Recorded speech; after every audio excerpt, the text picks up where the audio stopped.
राम एक बहुत ही मेहनती लड़का था। वह एक छोटे से घर में, एक छोटे शहर में अपने माँ-बाप के साथ रहता था। श्याम धीरे-धीरे बड़ा हो रहा था। अब वो 15 साल का हो चुका था और वो चाहता था कि अब जल्दी से जल्दी वो अपने पैरों पर खड़ा हो जाए। वो कुछ करना चाहता था। वो अपने पिताजी से पूछता, पिताजी मैं क्या करूँ? तो पिताजी कहते हैं कि हमारे पास एक जमीन खाली पड़ी हुई है, तुम चाहो तो वहाँ अपने लिए कुछ फसल उगा सकते हो, जिसे बेचकर तुम अच्छे पैसे कमा सकते हो। तो श्याम तैयार हो जाता है।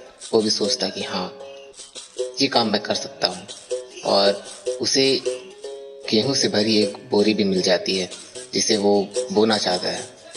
और इसके लिए वो अपने दोस्तों के पास जाता है और उनसे कहता है कि चलिए हम लोग चलते हैं, और मेरे पास एक बोरी गेहूं है, उसे हम लोग जमीन में बो देंगे और उसके बाद उससे जो फसल निकलेगी उसे हम लोग बेच करके अच्छे पैसे कमा लेंगे।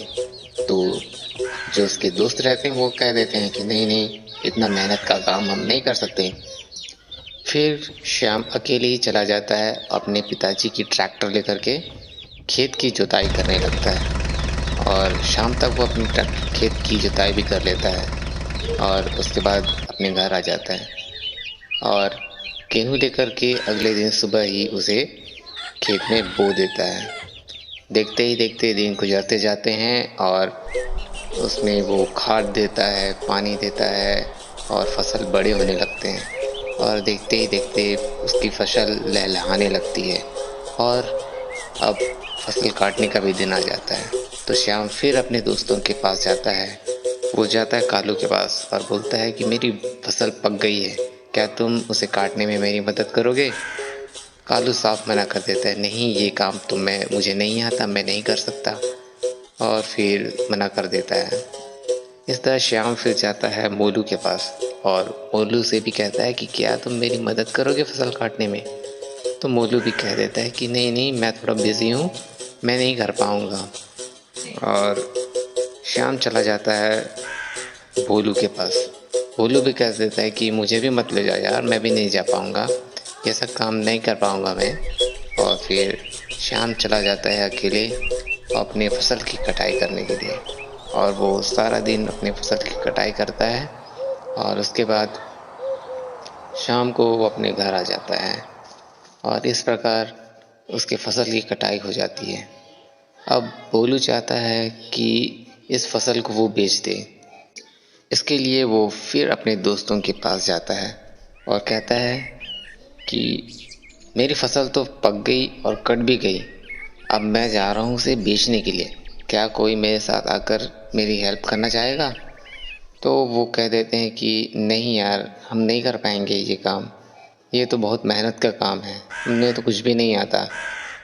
भोलू भी मना कर देता है, गोलू मोलू सब मना कर देते हैं। तो अब श्याम अकेले ही अपनी फसल लेकर के मंडी में जाता है और अपनी फसल बेचकर खूब सारे अच्छे पैसे वो कमा कर लाता है। इसके बाद वो घर आकर अपने पिताजी अपनी माँ को दिखाता है कि देखो पिताजी, माँ, मैंने कितने पैसे कमाए। तो उसके पिताजी उसकी माँ बहुत खुश होते हैं और अपने बेटे श्याम को बधाई देते हैं और उसे शाबाशी देते हैं कि बहुत अच्छे बेटा, हम तुम्हें आशीर्वाद देते हैं कि ऐसे ही आगे बढ़ते जाओ और खूब उन्नति करो। अब शाम रात हो गई थी और वो सोचता है कि इन पैसों का वो क्या करे। वो सोचता है कि मैं इससे एक अच्छी सी साइकिल खरीद लूँगा ताकि मैं अपनी आगे की पढ़ाई अच्छे से कर सकूँ, मैं आगे की पढ़ाई के लिए कॉलेज जा सकूँ। इसके बाद श्याम अगले दिन अपने पिताजी के साथ पास वाले शहर में जाता है और वहाँ से एक अच्छी सी साइकिल खरीद करके ले आता है। और फिर अपने गांव आने के बाद अपने दोस्तों के पास साइकिल लेकर के जाता है और दिखाता है कि देखो, मैंने अपने पैसों से ये बहुत अच्छी साइकिल खरीदी है।